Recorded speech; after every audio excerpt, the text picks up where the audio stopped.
Hey guys, today I have a spicy video for you.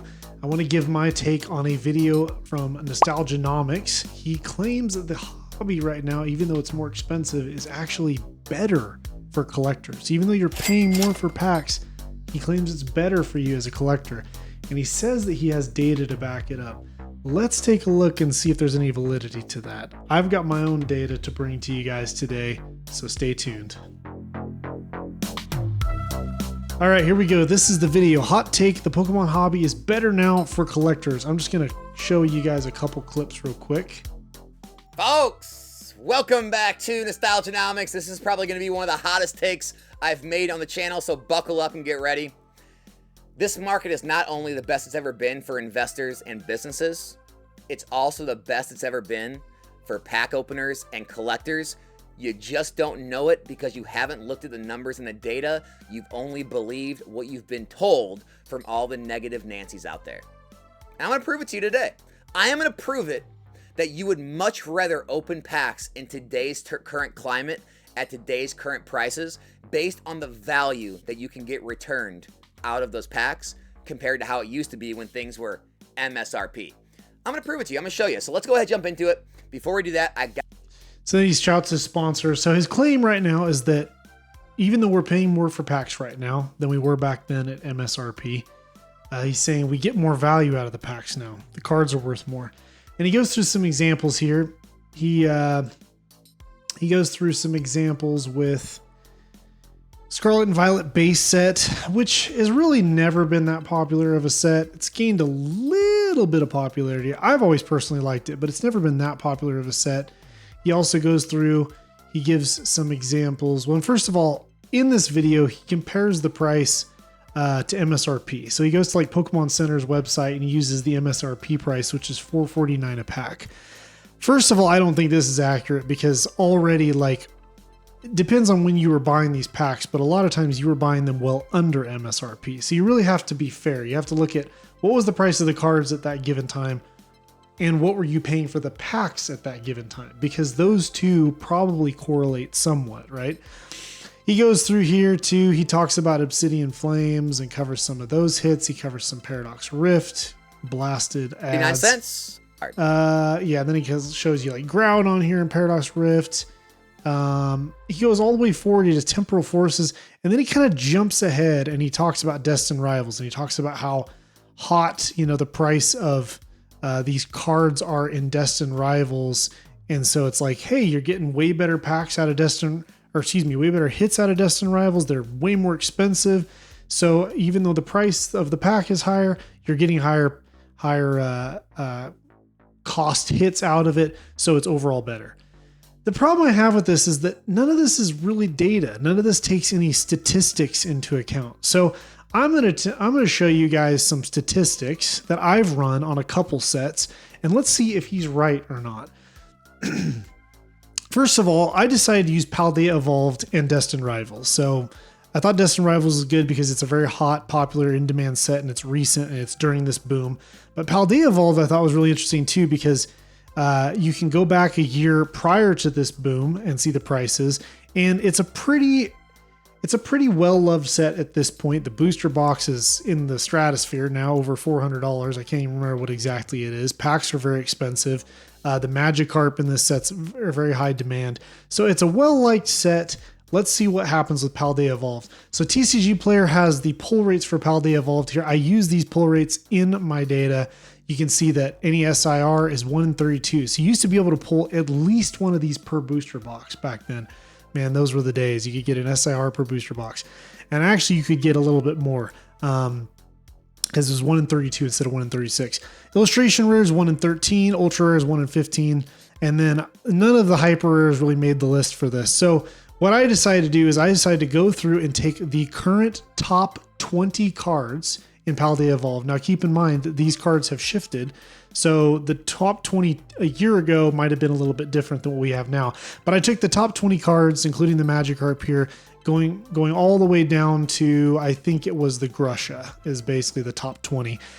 And I put them in this handy dandy spreadsheet that I made.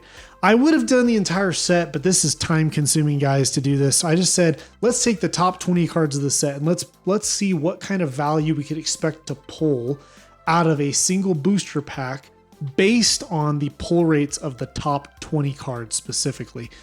So I have here all of those top 20 cards in order. You can see, for instance, the Magikarp in September of 2024 was $110, and now in September of 2025, it's gone up 3x to $329.43. So it's a much bigger chase now than it was then. The pack price, you can see, was $3.54. So it was about $1 under MSRP a year ago. And that was the beauty, is that most packs back then were well under MSRP, and you could even get deals to even get below that. I remember I opened Paldea Evolved for less than $3, probably like $2.87-ish when I was buying Costco tins. And that was mixed with Silver Tempest. Now the booster pack price is $8.84. So what I did is I said, okay, well, based on 32 SIRs, and there's 15 total SIRs in the set, that means that the pull rate for a specific SIR is 480. The pull rate for a specific IR is 468. So if you want that Magikarp, it's going to take you about 468 packs on average. Could take you a lot longer, could take you less, but that's the average hit rate, right? Because of 36 illustration rares times 13. And then the UR, the ultra rare full arts, are 15 times 26, which gives you 390. So I filled these all in based on the type here. Took the reciprocal of that, which gives you like your hit rate. So you could expect 0.0021 of a chance of pulling that Magikarp every time you open a booster pack.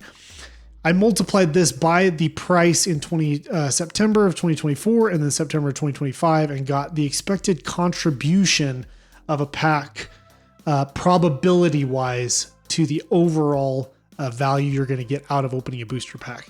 Summed those up, and what you end up with here is in 2024, the expected value to get out of a booster pack on average is 96 cents based on those top 20 cards. That doesn't include the rest of the set. Obviously, there's more value if you include the rest of those, but I just focused on the top 20 so we have some baseline.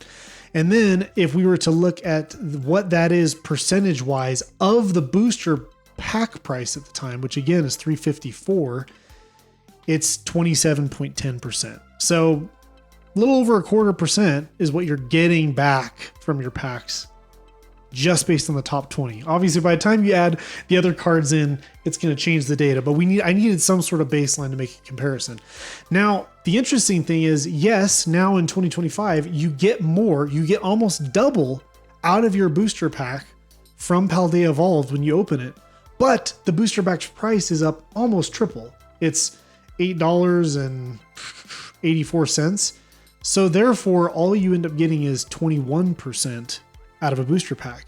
So on the surface, it may look like, hey, I get more out of my Paldea Evolved booster pack because it's bigger hits, they're more expensive, they're worth more. But you're actually pulling a lower percent of what you're spending on booster packs. So right there, already just Paldea Evolved alone disproves what he's saying, like on the surface. And my original thesis before jumping into this is that I'm not sure what I'm going to get, if this is going to prove that he's right or wrong, but I think that he's wrong in making the assumption just based off of the fact that cards are more expensive, therefore you get more value. You got to run the statistics, you got to run the math to find out, do you actually get more value? Now let's move on to Destined Rivals. So Destined Rivals, and I'm sorry this won't blow up very big, but I pulled the data. You can go look it up yourself on TCG Player. Destined Rivals has much worse pull rates for the SIRs. It's 1 in 94 packs, guys. That is virtually 3 times harder to pull an SIR in Destined Rivals than Paldea Evolved. So naturally, the prices of the SIRs are way higher. But, and this is really important, and this is what the math will not show you because we don't have all of the data out there and everything, and we don't have all the liquidity numbers and all that kind of stuff and how many copies people are buying. But in general, we can tell Destined Rivals is a much more popular set than Paldea Evolved. I mean, just the booster box and pack price alone, how quickly they've risen, and the fact that these cards are rising within the first 4 months coming out between it being a really strong bull market and the fact that people just genuinely love this set, this is a stronger set than Paldea Evolved. That definitely has to factor into things. So it's hard to make a direct comparison between Paldea Evolved and Destined Rivals. And in Alex's video, he made a lot of direct comparisons between some of these early Scarlet and Violet sets like Obsidian Flames, Paradox Rift, Temporal Forces, Scarlet and Violet Base, etc. to Destined Rivals. But the problem is they're not apples and oranges comparison. Destined Rivals is just a much stronger set. It would be like comparing Evolving Skies to Astral Radiance, or maybe Evolving Skies to Chilling Rain. Still a pretty well-liked set, but nothing compared to Evolving Skies, right? You can't compare the two. The strength of the set itself is important in this factor. And I didn't run the numbers here because it takes too long to put all this data together, but I suspect if we ran the numbers for 151, we would find a really, really high pack value per pack. Because 151 actually has pretty high hit rates. It's about what you get from like Paradox Rift. I think it's around 1 in 45 or 1 in 54 packs for an SIR. So harder than Paldea Evolved, but like half as difficult as Destined Rivals. And yet those SIRs hold their value very well because the demand for that set is so high and that set is so loved. So got to be careful with the apples to oranges comparison. But I do want to look at Destined Rivals here. Sorry for all my caveats, but I do think it was important to think through all that. So I took the top 20 cards here. You can notice there's some hyper rares mixed in here as well as the SIRs and illustration rares. Probably because the hyper rares are really hard to pull. And I think what's happening is a lot of people are actually mastering this set. So the hyper rares maybe are cared about more than normal. And I also think these hyper rares are just a little more interesting to look at with the trainer on them than a lot of the hyper rares we had in the past. If we take a look at our Destined Rivals numbers now, we can see here that I took numbers to start with on June 2nd, because that was just like what, 4 days after I think the set came out May 30th. So just a few days after the set comes out. And then September 23rd, most recent data, basically. You can see the pack price went from $7.52 to $8.44. So up like 90-ish cents or something like that. You can see the Mewtwo's made a jump from $3.78 up to $4.90. The Garchomp from $1.96 to $2.58, and so on and so forth. So I've got all the top 20s in here. There are some hyper rares mixed in here, illustration rares, etc. Ran the same numbers as before. Used the pull rates from TCG Player. You can see that there's a 1 in 94 chance now to pull an SIR, which, guys, I got to be honest, I think that's too high for Pokemon, but I'd love to hear your thoughts in the comments, what you think. That ends up being 1 in 1,034 is the specific pull rate for a specific SIR, because there's 11 of them total. The IR pull rate is much easier in Destined Rivals. It's 276 packs for a specific one because there's only 23 illustration rares. There's about 2/3 the total illustration rares that there are in, say, Paldea Evolved. And then you have the URs, 352, and the hyper rares are quite tough at 894, almost as hard as an SIR, a specific SIR, but harder to pull any of them than any SIR. If you add up these contributions for the June and September numbers, you end up with $1.99 is what you're expected to pull out of that $7.50 booster pack way back in June, which ends up being 26.5% of your overall pack price is the expected value you're getting out of it. And then in September, it's $2.42, which is 28.65%. So it has gone up slightly, but guys, we're talking a very, very small marginal amount, about 2%. Not a crazy amount more. It's not like you're getting this massive increase in value from your packs. You have the opportunity to pull something far more value, obviously, because you've got this big Mewtwo chase. But even then, if you compare these numbers, it's not that much more valuable than it was before. If you compare it to Paldea Evolved, you recall we were getting about 27% back when the pack price was $3.54. Now I can tell you right here, if you were savvy and you would shop, you could probably get that pack price to say like $2.99, which would get you to the 32%. So back then you could even catch deals and sales that would increase your pack, the value, the percent value you get from your pack when you open it. Whereas today you're kind of sunk. There aren't a lot of sales that you can get. You might get lucky and be able to catch a drop and get something at MSRP. And then in that case, of course, you are going to get a lot more value, right? So for instance, in Destined Rivals, if we are able to say right now catch a drop for MSRP, which would be 454, well then now, yeah, you're getting 53% is the average pack price that you expect. But remember guys, that's if you open a lot of packs. Like you're not going to open one pack and get 50% of your value back. The trouble though is that you're not getting the pack for that price. You're paying a market price of $844. So again, if you're catching an MSRP drop for Destined Rivals, then yeah, you are probably getting more value now. But the reason this pack price is so high is because the hit rates are hard and that people want the cards. And so it all kind of cycles together. And I think the point probably that Alex is wanting to make is that, hey, we have these more expensive cards. There's more value to be had for the collector. But in my mind, it's really that there's just more value for the gambler. What he's seeing, because he does a lot of streaming and rip and ships, is that people are probably really excited to have bigger chase cards to go after and pull.